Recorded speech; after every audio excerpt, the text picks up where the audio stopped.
अब हम चलते हैं हमारे नेक्स्ट क्वेश्चन की तरफ, जो कि कहता है what are the different forms of money. Money किस किस तरीके से, किस किस रूप में हमारे पास मौजूद है।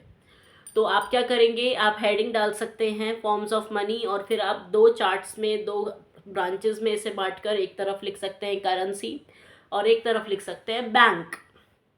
तो हम बात करते हैं सबसे पहले करेंसी कि हमारे पास पैसा किस रूप में मौजूद है, करेंसी किस रूप में मौजूद है। सबसे पहले आती है currency.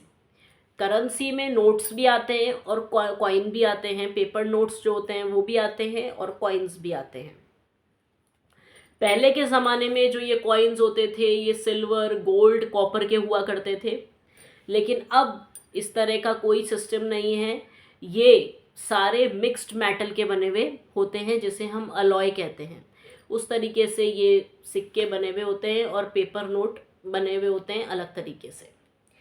Reserve bank of India जो है वो हमारी करेंसी को इशू करने का काम करता है on behalf of the central government. मतलब सेंट्रल गवर्नमेंट के बिहाफ पे रिजर्व बैंक देश में पैसे को, करेंसी को इशू करता है। और एक चीज़ आप ये लिख सकते हैं कि देश में कोई भी पैसे से, रुपए से ट्रांजैक्शंस करने में मना नहीं कर सकता। आपको अगर ट्रांजैक्शन करना है तो आपको खुद की करेंसी में ही करना पड़ेगा और उसके लिए किसी को मनाही नहीं है। एंड ये भी कहा जाता है कि हमारी जो करेंसी होती है वो बेसिकली उसको रेगुलेट करने का काम, वो मार्केट में कब कैसे आएगी, करेंसी का क्या वैल्यू होनी चाहिए, वो सारे काम रिजर्व बैंक ऑफ इंडिया करता है। तो अगर आपसे दो फॉर्म्स ऑफ करेंसी पूछी जाएं तो आप इस बात का ध्यान रखें, दो फॉर्म्स ऑफ मनी पूछी जाए तो आप इस बात का ध्यान रखें कि एक तो होती है करेंसी जिसमें कॉइन्स एंड पेपर नोट्स दोनों आते हैं। पहले के ज़माने के कॉइन्स बहुत अलग होते थे, गोल्ड, सिल्वर, कॉपर के होते थे, लेकिन अब जो कॉइन्स आते हैं वो अलॉय आते हैं, मतलब डिफरेंट मेटल का मिक्स्ड आते हैं। आप ये बता सकते हैं कि देश में रुपये के ट्रांजैक्शन में कोई मना नहीं कर सकता, कोई और करेंसी हमारे देश में ट्रांजैक्शन करने को अलाउड नहीं करती है। आपको अगर अपने देश की करेंसी में काम करना है तो आप मोस्ट वेलकम हैं, आप कर सकते हैं, उसमें आपके किसी बात की कोई रोक टोक नहीं लगाई जाएगी, जो कि है इंडियन करेंसी रुपीज़। लेकिन किसी थर्ड करेंसी में आप अपने देश में डील नहीं कर सकते। आप अपना डील जो करते हैं, अपने जो डेली ट्रांजैक्शंस करते हैं, वो आप अपने इंडियन करेंसी में ही कर सकते हैं। ये है पहली फॉर्म ऑफ मनी जिसे हम करेंसी कहते हैं। दूसरी है bank. It is another form in which money is available to us. ये एक नया तरीका है जिससे भी पैसा हमारे पास रहता है, मतलब बैंक में डिपॉजिट कर दिया तो वो भी पैसा हमारा ही है।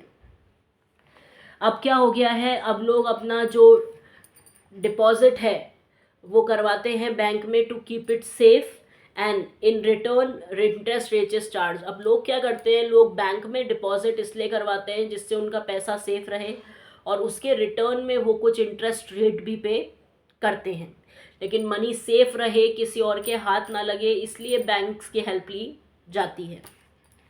Money which is deposited in bank can be withdrawn any time on demand. और पैसा जो है, जो आपने बैंक में डाला है, वो आप ऑन डिमांड निकाल भी सकते हैं, जिसे डिमांड डिपॉजिट भी कहा जाता है। सपोज़ आपने पैसा डाला लेकिन घर में अब कुछ, भगवान ना करे, कुछ गलत सर्कमस्टेंसेस आ गए तो आपको वो मनी विड्रॉ करना पड़ेगा, तो उसे कहते हैं डिमांड डिपॉजिट। कि आपने बैंक में रखे पैसे को ऑन डिमांड निकाला है तो उसे डिमांड ऑन डिपॉजिट कहा जाएगा।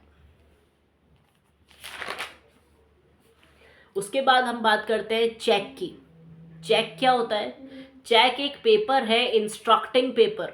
ये पेपर बैंक को इंस्ट्रक्ट कर रहा है कि जिस आदमी का सिग्नेचर इस चेक पे हो रखा है उसके अकाउंट से जो आदमी को ये नाम लिखा हुआ है टॉप पर, उसको दे दिया जाए। सपोज एक चेक है, उस पर ऊपर मेरा नाम लिखा हुआ है और नीचे उस पर आपका नाम लिखा हुआ है, तो हम क्या कर सकते हैं, हम उस चेक के लिए ये समझ सकते हैं कि एक बैंक को इंस्ट्रक्शन दिया गया है उस अकाउंट होल्डर ने कि मेरे अकाउंट से निकाल के इस व्यक्ति को पैसा दे दिया जाए।